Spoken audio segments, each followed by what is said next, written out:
Sen benim sonsuza kadar babamsın.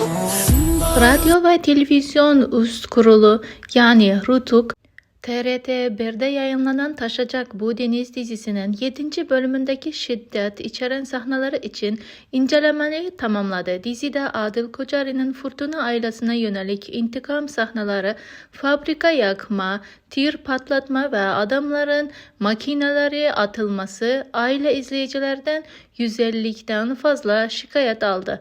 RTÜK 61-12 sayılı kanunun 8 maddesine uyarınca şiddet unsurlarının milli manevi değerlere aykırı olduğunu gerekçesiyle diziye 400.000 TL idari para cezası verdi. TRT bir cezaya itiraz edeceğini açıklarken yapımcılar sahnelerin hikaye bütünlüğü için zorunlu olduğunu belirtti.